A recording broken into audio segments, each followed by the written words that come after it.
무엇인가 이해하라.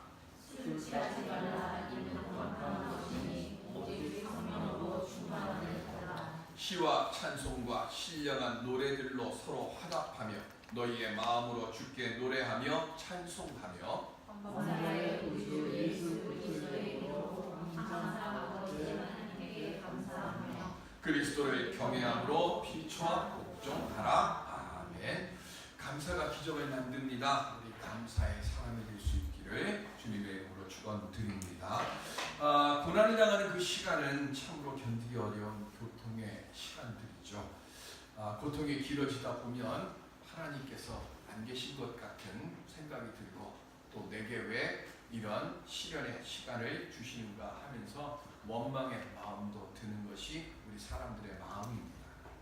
그래서 성경은 왜 그런 우리에게 이런 고난의 시간을 주셨는가 하고 이렇게 기록을 해놨습니다. 신명기 8장 2절에 보시면 시작. 내 하나님 여호와께서 이 40년 동안에 내게 광야 길을 걷게 하신 것을 기억하라. 이는 너를 낮추시며 너를 시험하사 내 마음이 어떠한지 그 명령을 지키는지 지키지 않는지 알려 하시니라. 아멘.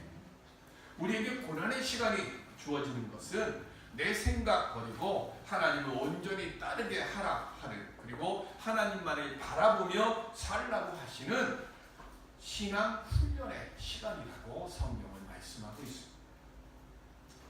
대구제일교회라고 있습니다.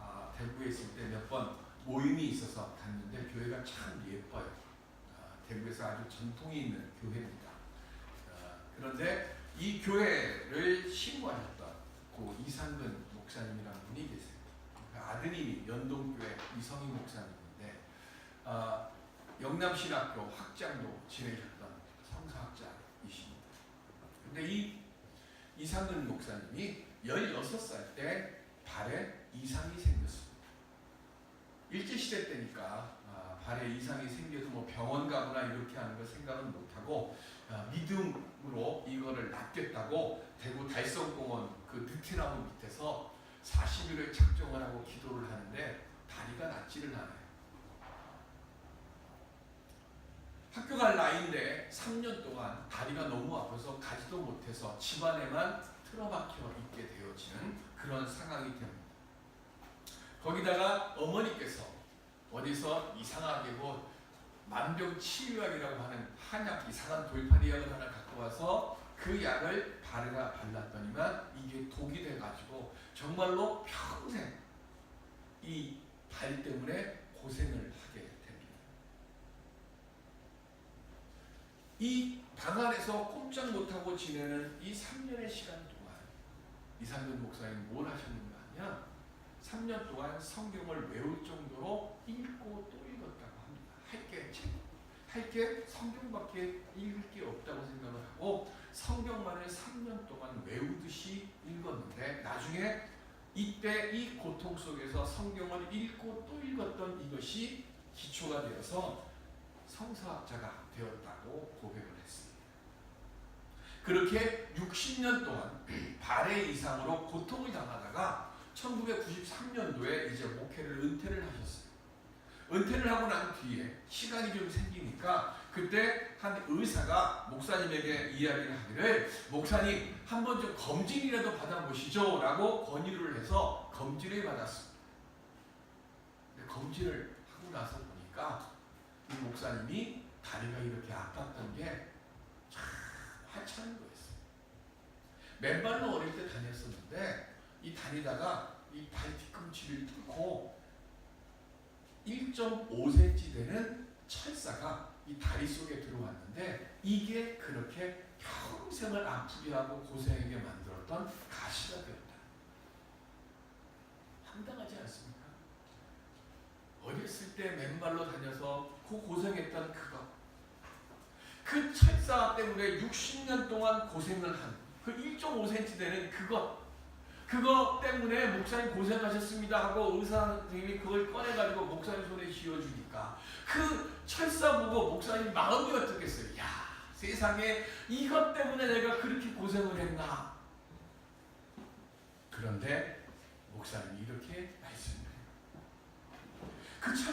가지고 60년 동안 나를 찔렀지만 결국 이 찌른 것이 내게 은혜가 되어서 나를 성서학자로 만들어 주었으니 이것 또한 내가 하나님 앞에 감사합니다 하며 고백을 했다는 거예요. 아무것도 아닌 그 작은 철사가 평생 나를 어렵게 하고 아프게 하고 힘들게 하는 가시가 되었어요. 오늘 우리는 어떻습니까? 사람이, 물질이, 건강이 가시처럼 나를 아프게 하고 나를 힘들게 하는 일들이 얼마나 많습니까? 그런데 이것 때문에 내가 고생하고 괴로워했다고 한탄하는 것보다는 이것 때문에 하나님의 은혜의 길을 걷게 되게 하셨음을 감사할 수 있는 믿음 가질 수 있는 오늘 우리들이 먼저 될 수 있기를 바랍니다. 나를 힘들게 하고 나를 좌절케 하고 나를 낙심케 하는 그 일들이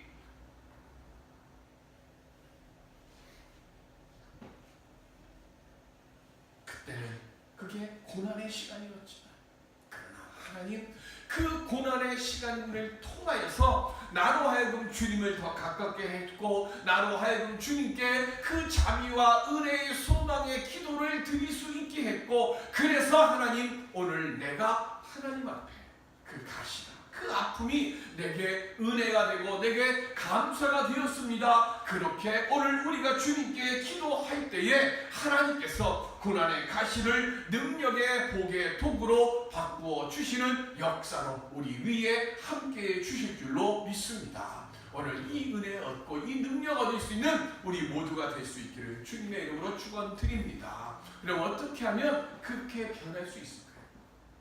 먼저 바울은 주의 뜻이 무엇인가를 이해해야 한다고 말씀하고 있습니다. 주어진 시간을 살아가면서 중요한 것은 내가 원하는 대로 살아가는 것이 아니라 나를 위해서 더 좋은 길을 인도하시는 하나님의 뜻을 이해하고 그 길을 찾는 것이에요. 오늘 바울은 뭐라고 얘기했는가 하면 어리석은 자가 되지 말라라고 지금 본문에 말씀하고 있어요. 어리석은 자가 되지 말라고 하면서 16절에는 세월을 아끼라라고 말씀하면서 때가 악하다 그랬습니다. 서신을 기록할 당시에는 박해가 있던 시대예요. 처음에는 유대인들로 의해서 예수 믿는 것 때문에 박해를 받고 나중에는 로마 사람들에 의해서 박해를 받는 그 시절입니다. 예수 믿는 게 어렵던 시절이에요. 앞으로 얼마나 더 박해가 있을지 모르고 앞으로 얼마나 더 핍박이 심해질지도 몰라요. 그리고 언제쯤이나 마음 터놓고 나의 예수님을 내 그리스도라고 고백하면서 찬양하면서 예배를 드릴 수 있는 상황이 올지도 몰라요. 힘들고 어려움이 계속되어지다 보면 불평과 원망의 말이 자연스럽게 우리 입술에서 많이 나오잖아요. 바울은 이런 말들이 시간을 허비하는 거고 세월을 낭비하는 것이라고 말을 합니다. 사업을 잘하는 상인들이나 사업가들을 보면 적절한 때를 살펴가지고 이득을 얻기 위한 무역이나 거래를 합니다. 그런데 어리석은 자는 물불을 가리지 않아요. 그리고는 어떻게 물불 가리지 않고 앞뒤 보지 않고 뛰어들거나 아니면 포기하거나 태만하거나 부주의하게 일을 해갖고 스스로 망하는 길로 간다는 거예요. 그래서 바울이 세월을 아끼라라고 하는 이 말의 뜻이 뭐냐면 상인이 때를 주의 깊게 살펴가지고 이윤을 많이 남기고 사업을 확장하는 것처럼 오늘 믿는 우리들도 고난의 때에 어리석은 불평과 원망으로 시간 낭비하지 말고 하나님 앞에 묵상하면서 말씀 안에서 주의 길을 묻고 찾으라는 거예요. 왜냐하면 하나님은 목적 없는 고난과 고통을 주시지 않기 때문에 그렇다는 겁니다. 눈앞에 보이는 작은 이득 얻기 위해서 때론 눈앞에 보이는 손실이 너무 커 보여서 버릴 때 버려야 되고 취할 때 취해야 되는데 그것들을 해지 못해서 더 큰 손해나 무너짐 당하지 말고 늘 주님의 뜻을 생각하고 고난 뒤에 감춰놓으신 하나님의 섭리와 복을 얻으며 살아가는 오늘 우리들이 될 수 있고 깨달음을 얻는 우리들이 될 수 있기를 바랍니다. 그리고 바울은 뭐라고 말씀하는가 하면 그 후에 범사에 감사하라 라고 말씀합니다. 범사에 감사라는 말이 무슨 뜻일까요? 어떤 형편에 있든지 어떤 일을 당하든지 무조건 감사라는 겁니다. 근데 이게 성경에 있는 말씀 중에 가장 어려운 말씀이에요. 어떻게 우리가 항상 언제나 감사할 수 있겠습니까? 감사할 수 없는 상황이 우리 앞에 얼마나 많습니까? 평생 내 짐으로 사는, 한동안 이 정신지체 장애 아이들을 텔레비에 많이 등장해가지고 그 아이들 이야기를 TV에서 많이 다뤘어요. 근데 어느 순간 그게 한순간에 싹 사라졌습니다. 저는 되게 지금 궁금한 게 부산에 있는 그 진호라고 하는 친구 있어요. 수영하던 친구. 그 친구 지금 어떻게 살고 있을까 궁금한 거예요. 근데 그때 그 엄마랑 인터뷰를 할 때, 그리고 마라톤이라고 하는 영화에 나왔던 그 주인공 있죠.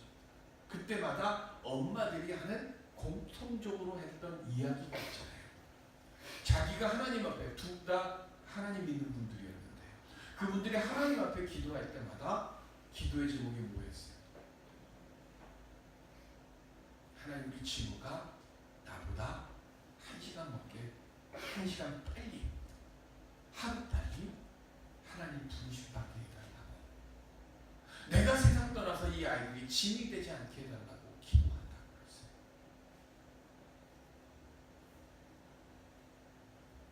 이력서 수십 통 써가지고 다니면서 취직을 하려고 이 회사 저 회사 이력서 내는데 면접조차 받지 못해요.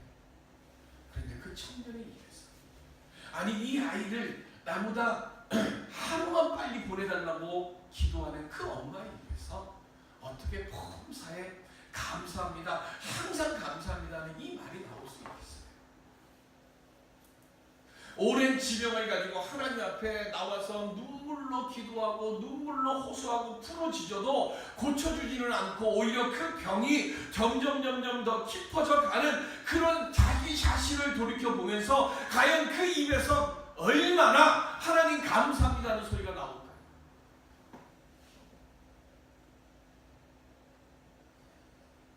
인간적인 상황에서 보면 절대 범사에 감사합니다 소리 나오기가 어려워요. 근데 오늘 바울은 범사에 그래놓고 뭐라고 얘기하는가 하면 우리 주 예수 그리스도의 이름으로 이렇게 돼 있어요. 범사에 우리 주 예수 그리스도의 이름. 인간적으로는 이렇게 할 수 없는데 우리 주 예수 그리스도 때문에 감사하라고 지금 말씀하고 있습니다. 왜냐하면 우리의 아버지 되시는 하나님께서 우리들로 하여금 범사에 항상 감사하라고 명령하고 계시기 때문에 지금 그렇다라고 말씀하고 있습니다.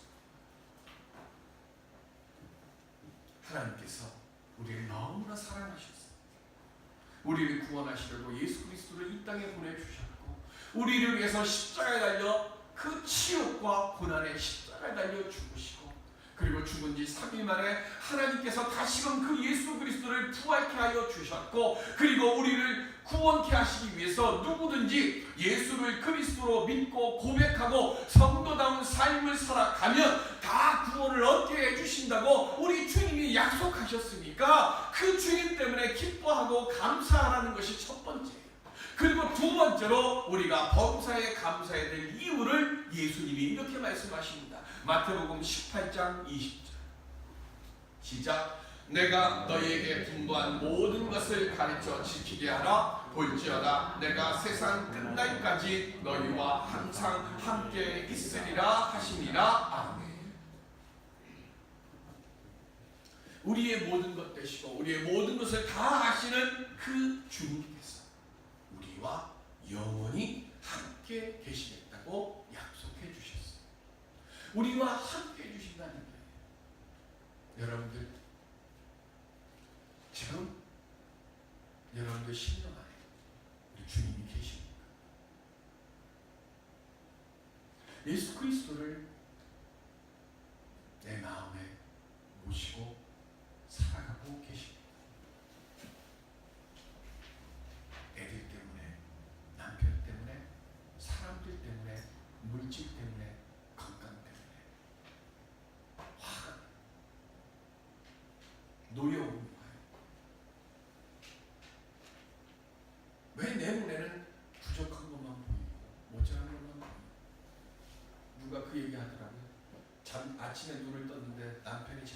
뒤통수가 왜 이렇게 밉게 보이는지 그냥 한대 확 때리고 싶더라고요.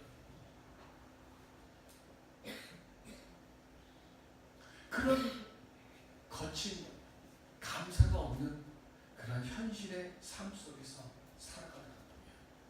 많은 게 부족하고 모자라고 실패하고 육신의 고통과 질병으로 죽음의 고통이 내 앞에 있는 그 상황에서 이 모든 걸 아시고 이기게 하시는 예수님만 계시면 풍족해지고 강건해지고 또한 온전케 되어짐을 믿습니다라고 고백할 수 있는 오늘 우리의 심령이 되어집니다. 만일 내가 세상 끝날까지 항상 너희와 함께 하시겠다고 하는 주님의 말씀의 능력이 내 안에 온전히 임재한 믿음의 사람의 고백이 되는 줄로 믿습니다. 주님은 단 한순간도 우리를 홀로 두시질 않으셨어요. 우리가 주님을 피하거나 우리가 주님을 내 밖으로 몰아내려고 했지, 주님은 절대로 한 번도 우리를 홀로 두시지 않았습니다. 진짜 감사해요. 무엇 얻어서 나오는 게 아니라 예수 그리스도 아는 사람에게서 나오는 것, 이게 진짜 감사 아니에요. 오늘 우리가 꼭 기억해야 할 것, 내가 감사하는 만큼 하나님을 믿는다는 사실.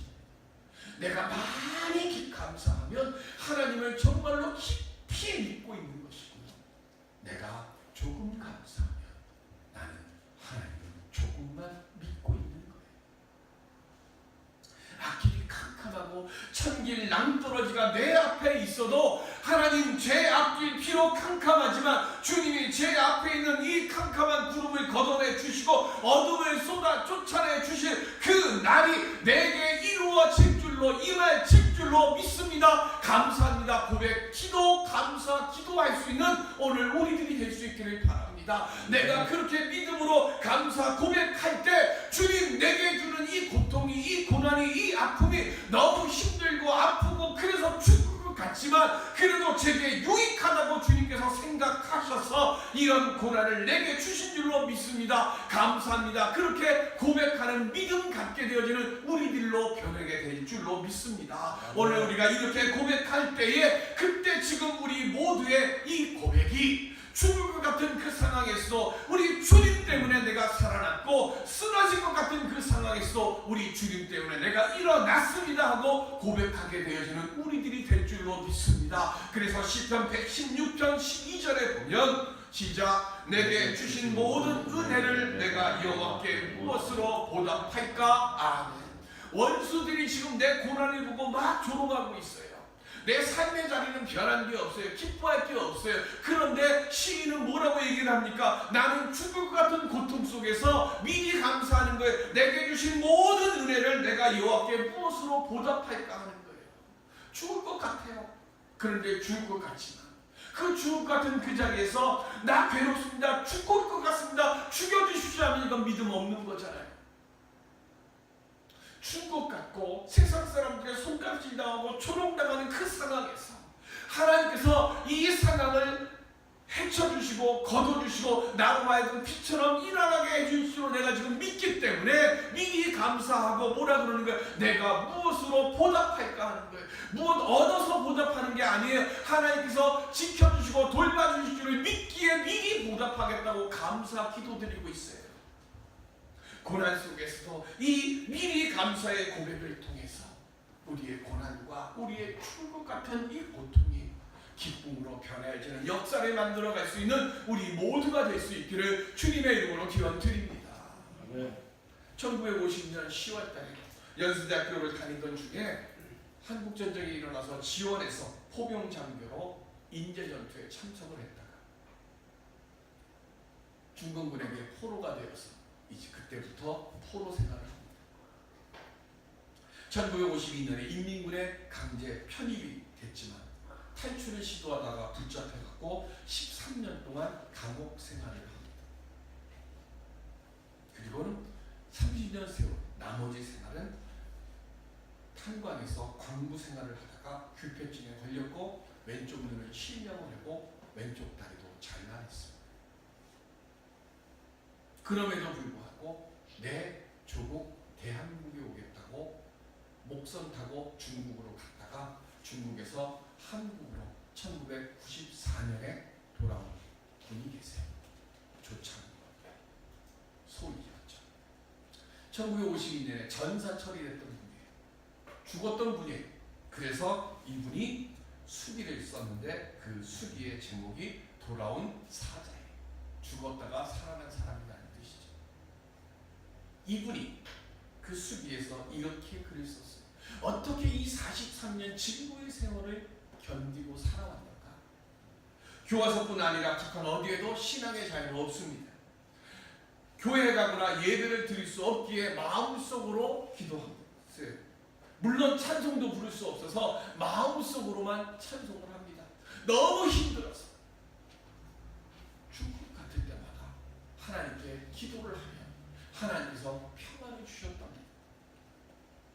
그럼에도 불구하고 너무 고난이 심하니까 때로는 불평하고 원망하고 하나님을 향해서 원망도 했는데 끝에는 결국적으로는 하나님께 의지하게 하고 하나님께서 나를 평안을 주셨다고 고백을 합니다. 그러면서 정말로 힘들 때 마음속으로 기도를 하면 어머니의 얼굴을 자기 마음속에 보여줄 수라는 거예요. 이 못난 자식을 위해서 늘 기도하시던 어머니. 자기는 어머니 생각하면 자기를 위해서 기도하시고 있는 무릎 꿇고 있는 어머니의 얼굴이 생각이 나더라는 거예요.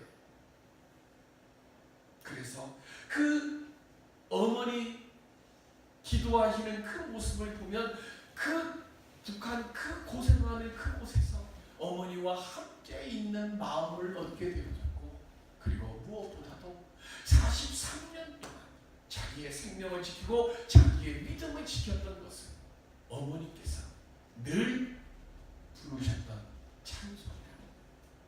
그래서 입 밖으로 못 부르잖아요. 속으로 43년을 정말로 한 번도 쉬지 않고 어머니가 늘 부르셨던 그 찬송을 이 조창호 소리는 입 밖으로 못 내고 속으로 부르고 또 부르면서 그 찬송으로 자기의 믿음을 지키고 자기의 생명을 지켰고, 이 43년의 질곡이 자기의 신앙을 빼앗기지 못하도록 만든 힘을 그 찬송에서 얻었다고 고백합니다. 무슨 찬송일까요? 예수는 나의 힘이요 내 생명 되시니 구주 예수 떠나 살면 죄 중에 빠지리 눈물이 앞을 가리고 내 맘에 근심 쌓여도 의지하고 힘주시니 주 예수. 눈물이 앞을 가리고 내 맘에 근심이 쌓여 의지하고 힘주시니 우리 주님밖에 없습니다. 이 찬송 조창호 선배 43년 한쪽 눈 잃어버리고 한 다리 잃어버렸습니다. 주님 붙잡는 힘이 되고 의지가 되고 능력이 된다. 이 시간 죽음의 자리에서 우리를 지켜주고 우리를 일으켜주는 힘, 그건 말씀과 찬송의 능력 외에는 없는 줄로 믿습니다. 이 시간 주님이 우리와 함께 하십니다. 힘드십니까? 어려우십니까? 그리고 낙심하고 계십니까? 이 시간 살리시고 회복시켜 주시는 주님이 나와 함께 하심을 믿고 미리 감사의 믿음으로 이겨갈 수 있는 우리 모두가 되어지기를 바랍니다. 범사에 감사하라는 하나님께서 오늘 우리에게 그렇게 명하셨으니까 그 말씀 붙잡고 말씀과 찬송의 능력으로 감사하며 살아갈 수 있는 우리 모두가 되시기를 바랍니다. 그때에 주님이 함께 반드시 우리들로 하여금 감사의 자리에 서게 되도록 우리를 지켜주시고 인도하여 주실 줄로 믿습니다. 감사가 기적을 만듭니다. 감사가 능력을 만듭니다. 이 시간 감사로 우리의 삶을 바꾸는 우리 모두가 될 수 있기를 주님의 이름으로 축원드립니다. 기도하겠습니다.